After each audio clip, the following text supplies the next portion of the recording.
You know, people have asked me before, is the Hellcat a road trip car? 100%. You can drive this car long distances just like you can drive any other car. But I would say when you drive the car for a long distance on a road trip, put it in eco mode and get the best out of your gas mileage when you're in eco mode. You'll find that when you're in eco mode, this car will perform at a high level when it comes to miles per gallon. You'll get a great MPG on this car when you're in eco mode going on long trips. So yes, it is a great road trip car. It can seat up to 5. It's comfortable. The seats are, nice and plush. People like to say a living room on wheels. I've heard that before. But you will get that point of your drive where you want to step on it when you're doing these long trips. But like I said, when you're doing a long trip in a Hellcat, you can really enjoy yourself. But at the same time, if you really want to get the best benefits out of the car, put it in eco mode and really just drive it leisurely. You don't have to go too crazy when you're going on long trips. But when I did my road trip from New York City to Texas, I think I stopped 4 to 5 times for gas, and that was pretty much it. But I averaged decent gas mileage, and I would do it again.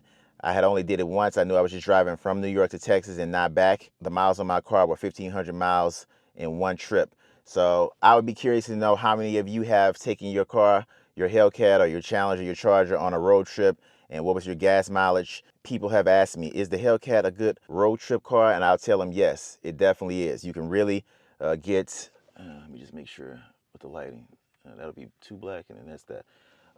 With the Hellcat, you can get great gas mileage on a Hellcat, once again, if you keep it in eco mode and just take your time.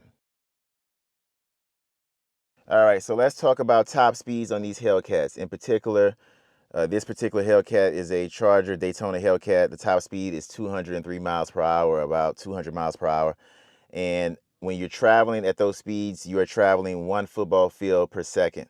So you're traveling about 100 yards per second when you're traveling 200 miles per hour. So you got to remember, it is no joke. You're moving. So when you get into those speeds, it takes a lot of concentration. And I tell people all the time, the faster you drive in these cars, the more you have to concentrate. When you're on the road, on the streets, or on the highways, driving this car extremely fast, it takes a lot of concentration to do that. So you have to make sure that while you are driving extremely fast, yes, it's fun, more concentration is needed to do that. So you gotta remember that. There's a balance in between just leisurely driving these cars or driving them excessively reckless. You see these people with Hellcats, and every time you see them, they're just driving like a maniac.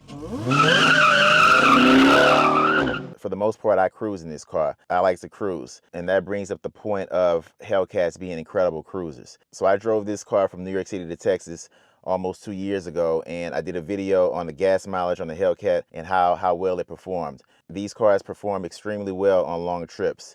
They're incredible cruisers. So yes, they are great road trip cars. I would highly recommend, if you want to take a long road trip, this is a car you can take it in.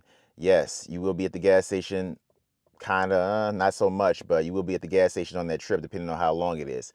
But the Hellcat is an incredible cruiser. You can go back to that video and check it out, the one that I did from New York City to Texas. So just a quick video on a comment that I got asking about, can you do a road trip in a Hellcat? Yes, you can. That's my tip. I would say put the car in eco mode and just take your time. And that is going to do it for this upload.